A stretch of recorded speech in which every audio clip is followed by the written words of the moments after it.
नमस्कार साथियों, मैं आपका भाई अशोक शर्मा इस वक्त खेत पर हूँ और आप देख सकते हैं मेरे पीछे हार्वेस्टर के द्वारा सोयाबीन की फसल की हार्वेस्टिंग की जा रही है। मेरे हाथ में इस खेत से ली हुई सोयाबीन की ये फसल का एक तिनका है, जिसके अंदर आप देख सकते हैं कि फलियां तो आपको नज़र आएगी, लेकिन इन फलियों के अंदर जो सोयाबीन होनी चाहिए वो सोयाबीन मात्र छोटा सा दाना एक के अंदर से निकला है। किस तरह से जो सोयाबीन की जो पैदावार होनी चाहिए देशवासियों, हमारे अन्नदाता के खेतों में उतनी सोयाबीन की उपज नहीं हुई है और ऊपर से सोयाबीन का भाव भी ठीक नहीं है। आप देख सकते हैं कि जो मेरे पीछे जो सोयाबीन का खेत है, इसके अंदर जितनी उपज होनी चाहिए उतनी सोयाबीन की पैदावार नहीं हो रही है और इस वजह से हमारा अन्नदाता निराश है, परेशान है, हताश है।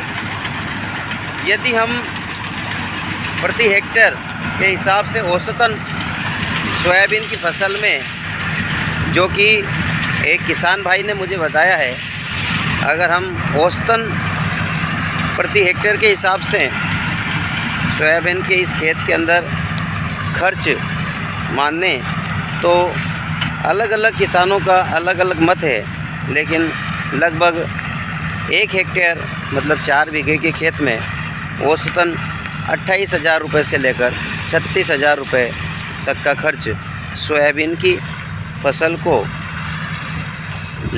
प्राप्त करने के लिए होता है।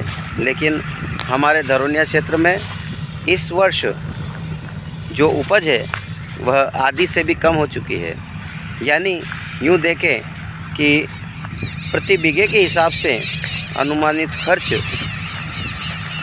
जो हो रहा है उसका आधा भी किसान भाई प्राप्त नहीं कर पा रहे हैं। इसलिए मैं सरकार से यह मांग करता हूं कि क्रॉप कटिंग के माध्यम से या जैसे भी हो हमारे किसान भाइयों को मुआवजा और बीमा सरकार को देना चाहिए और कांच के बंगले में बैठकर किसान के लिए कानून बनाने से अच्छा है धरातल पर आइए और किसान की पीड़ा सुनिए।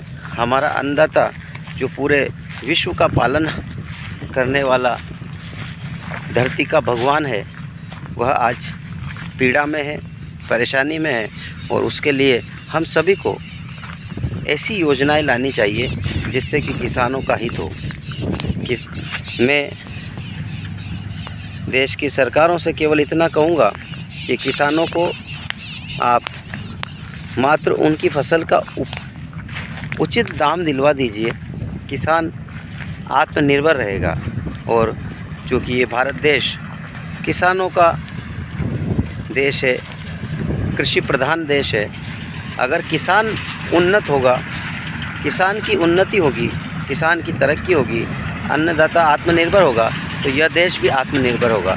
इसलिए आत्मनिर्भर भारत के नारे देने से ये देश आत्मनिर्भर नहीं होगा, बल्कि हमारे देश के अन्नदाता को आत्मनिर्भर बनाने के बाद ही यह देश आत्मनिर्भर बनेगा।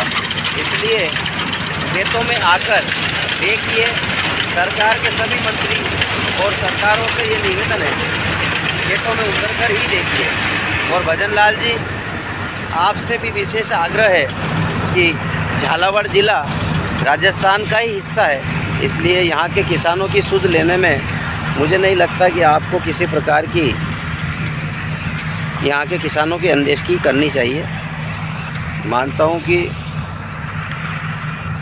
हूँ कि आपकी हमारे क्षेत्रीय विधायक से कोई किसी प्रकार की नाराज़गी हो सकती है, लेकिन यहाँ का किसान और यहाँ की जनता ने हमेशा भारतीय जनता पार्टी का साथ दिया है। इसलिए मैं आग्रह करता हूँ कि किसानों की सुध लें और उचित दाम दिलवाएं और मुआवजा और बीमा जल्द दें।